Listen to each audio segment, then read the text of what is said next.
আমি যাবো না ভাঙড়ি সাইকেল নিয়ে কলেজে। আমার বন্ধুরা সব গাড়ি নিয়ে আসে কলেজে। তুমি আমার 50 টাকা করে দিন হাত খরচ দাও। আমার বন্ধুরা দেখো ওদের বাবার দিন 500 টাকা করে হাত খরচ দেয়। আমি যাবোই না এই ভাঙড়ি সাইকেল নিয়ে কলেজে। বাবা, অন্যের সুখ দেখিসে জলে, তার জীবনে সুখ আছে না জীবনেও? বাবা, আমিও প্রতিদিন এই সাইকেলটা নিয়ে কলেজ যেতাম। আমাকেও 50 টাকা করে হাত খরচ, কিন্তু আমার কোনো লজ্জা করে নেই, কারণ আমি আমার অবস্থাটা দেখতাম। অনেক হয়েছে তোমার বকবাস।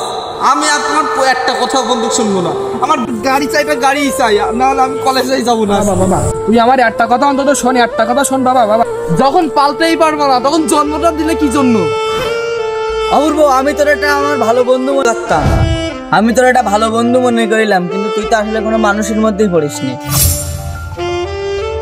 তুই শুধু একটা মোটরসাইকেলের জন্য তোর বাবার সাথে এরকম কথা বলছিস। এই তোর বাবার এত সয় সম্পত্তি, সে না থাকার পরে তো সবই তোর। তোর বাবাও তো ওই সাইকেল নিয়ে স্কুল দিত, কিন্তু তোর বাবার কি কোনোদিন অসম্মান বা হয়েছে? দেখ দীপ, তুই আমার বাপ বেটা মাঝখানে একটা কথা বলবি না। তুই এই ব্যাপারে কিচ্ছু জানিস না, একদম নাক গলাতে আসবি না। তুই কিছু টাকা আর একটা মোটরসাইকেলের জন্য তোর বাবার সাথে এরকম করতেছিস। তোর বাবাও তো ওই 50 টাকায় একদিন চালাইছে। আরে ভাই, তুই আমার মাথাটা খাস না। ওই সময় বাবার কলেজে একটাই সাইকেল ছিল, সেটা বাবাই নিয়ে যেত।